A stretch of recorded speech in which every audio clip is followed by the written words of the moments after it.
Hello dear students, welcome to Devika's Commerce and Management Academy. Auditing subject we are discussing. In auditing last class we have seen rights of an auditor. If you understand the rights, now today we are going to discuss about duties of an auditor. Very important and easy to understand. Only few points, sections you have to remember. Rest of the things you can easily understand because so far we have covered a lot of topics related to the auditing. You can understand it easily. Sections you have to remember and few points if you remember. Auditor duties, it's quite easy. Now let's focus on the topic. Now if you see the duties of a company auditor, okay, first point is that statutory duties.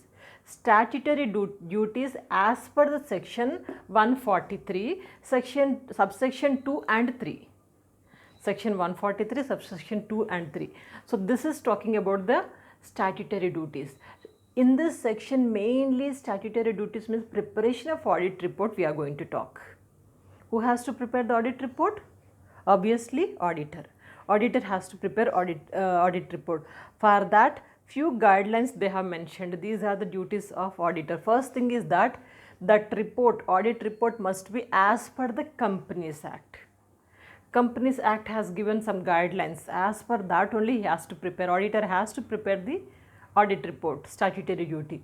And it must be, audit report must be fair financial reports. It must be fair financial reports means related to the trial balance, trading and profit and loss account and balance sheet. These are the financial reports, base of financial reports. So that must be fair. When he is auditing, that everything should be correct as per his knowledge. Transparency, honesty, okay, fairness, that must be reflect while preparing, while checking the transactions, while preparing the audit report. And also proper maintenance of company and its branch books. Company is maintaining properly the accounts or not, that is also must check the auditor. And also if the company is having any branches, need not to say branch is there, you have to check. It is the duty of the auditor. He must know that which company he is going to do the audit. So how many branches they are having and related to the company organization structure and location, accounts, where to collect the records, to whom to ask the information, all this information he must have well in advance the knowledge. So that is why he must see that accounts are maintained properly and its branches also related to the company only. We learned already in accounts, branch accounts, the same one, okay. And also profit and loss account and balance sheet must be in agreement as of other books. Profit and loss account, balance sheet, these are all must be as per the other books. So however they have prepared, the same thing has to verify it properly. That is only the main thing of preparation of the audit report. So this everything we are discussing in the statutory duties 143, 143, subsection 2 and 3. Am I clear? Next, second point, duties under section 143. Here subsection 2 and 3, here no subsection. So as per these duties, 3 points you have to remember. One thing is that loans and advances, 143 subsection 1 this is 143, here loans and advances 143 subsection 1.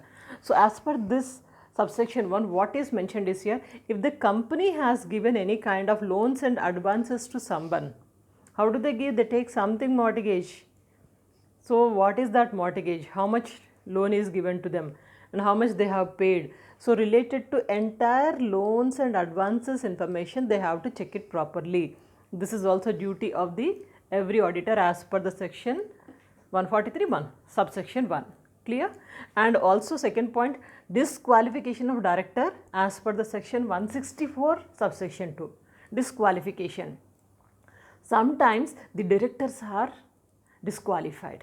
When director is disqualified, is he continuing in the company? If that is the case, he must mention it very clearly that so and so director is disqualified, so that he has to check it. It is the duty of the every auditor whether the directors are qualified or disqualified. Disqualified means he has to mention it. This is also duty of the auditor. And third thing under this 143, personal expenses of directors. Sometimes directors also spending some amount in the company expenses.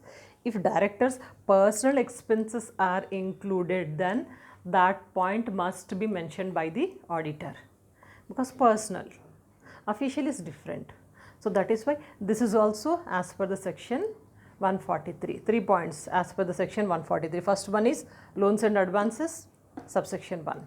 Second one is disqualification of director as per the 164 subsection 2. Third one is personal expenses of directors. 3 points. Able to remember? Next, third one, duties of auditors of government company. Very easy to remember. If government auditor is there, what are his duties? Okay. Duties of auditors of government company. This is as per the 144 section subsection 5. Subsection 5.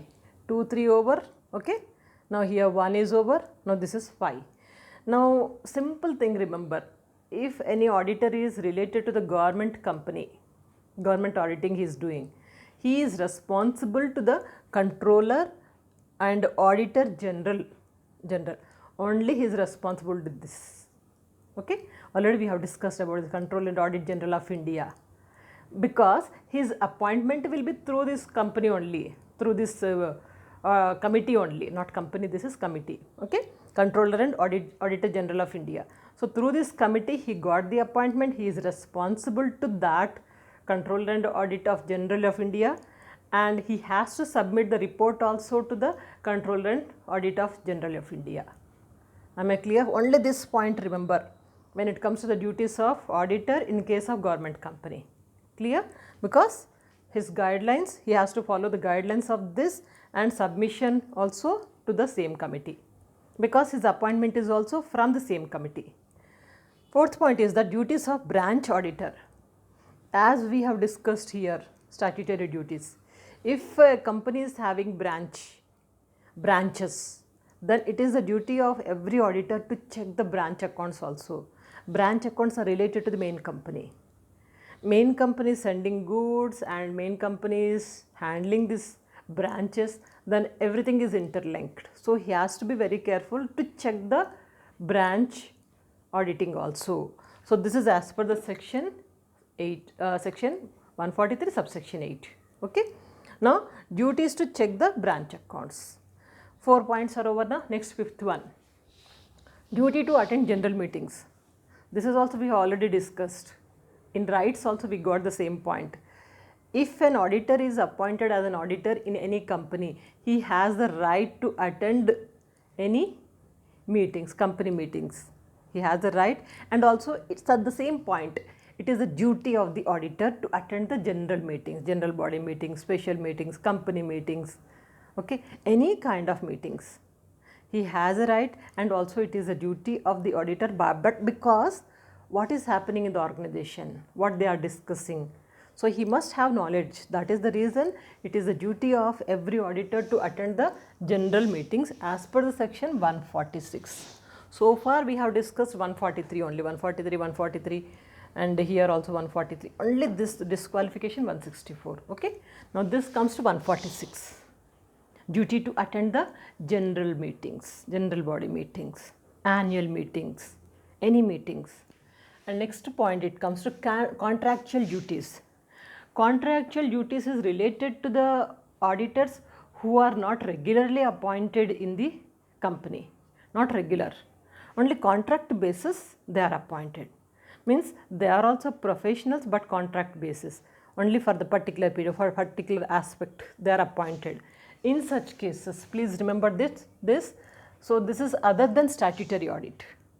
This is not statutory, but contractual means it is their wish, it is their purpose, or as per the requirement point of view they are appointing contractual auditors. So that is why contractual auditor duties are, a professional may be appointed to check the transactions. His duty is only to check the transactions, not must or mandatory, and he is not liable for any kind of ignorance or something happens, because he is a contractual.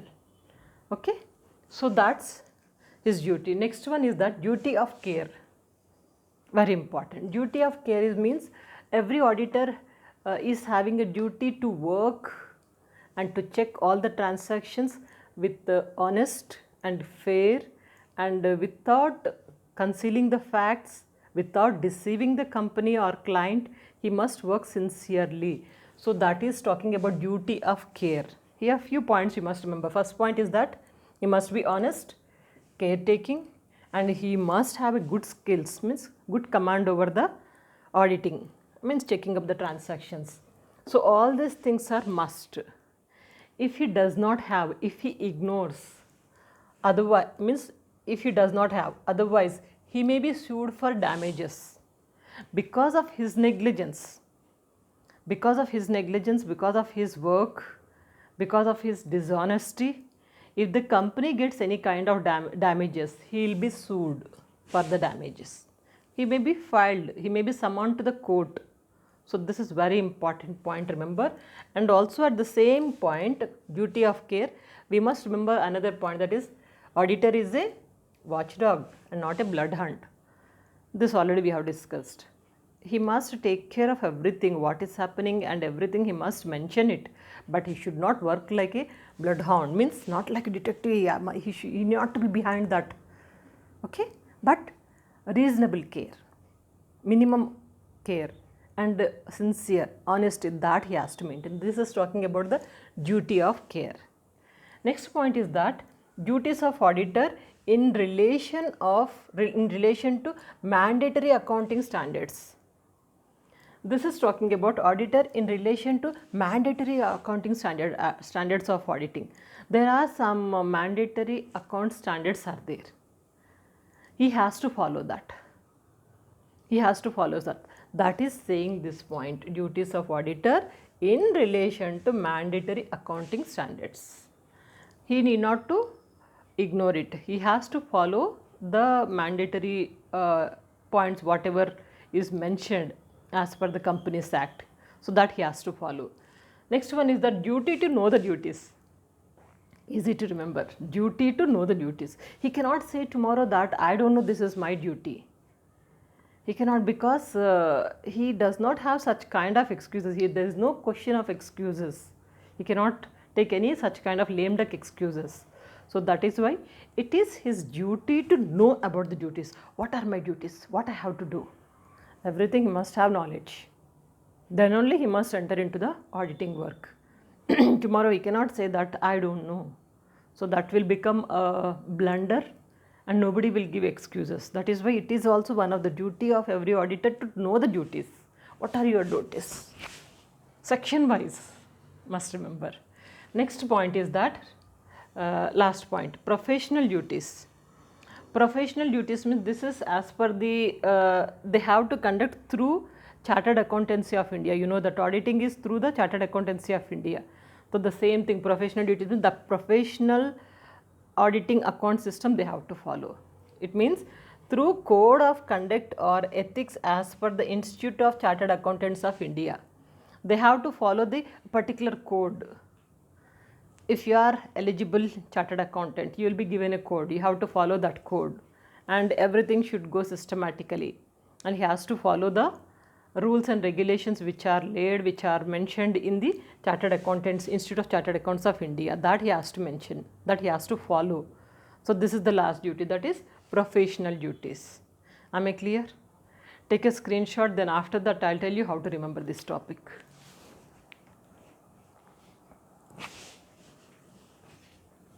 Nothing to worry. If you understand rights, it is very easy. First thing is the statutory duties. 143, section 2 and 3, first point. Okay. Second one is that under section 143, simple 143. 3 points are there. Next, third one, duties of auditor of government audit. Third point, government audit. Statutory as per 143, 3 points are there. Government audit. Next, duties of branch. Fourth point. 4 are over na. Next, fifth one, it comes to attend general body meetings and contractual duties, duty of care and auditor, duties of auditor in relation to the mandatory accounting system, and duty to know the duties, and lastly professional duties. Simple. Point by point you can remember it. If possible, you better to write the sections also in the exam. If you cannot remember, no problem, but at least side headings and also under each side heading you can write the inside matter also. So that will be very clear and it looks very neat and clean, and that shows that you are perfect and you have studied very well. Automatically the examiner will find a kind of impression and he'll give you marks. Not only the marks point of view, knowledge point of view also. I request everyone to follow the subject thoroughly and study well. Please support our channel, because this channel is started with the ambition of free of cost to all the student community. Free of cost and maximum subjects I've been covering. Check out the playlist and please support our channel, share these videos. Study well throughout your semester. Before exams, just revise it. Follow this principle and have a bright career. Good luck.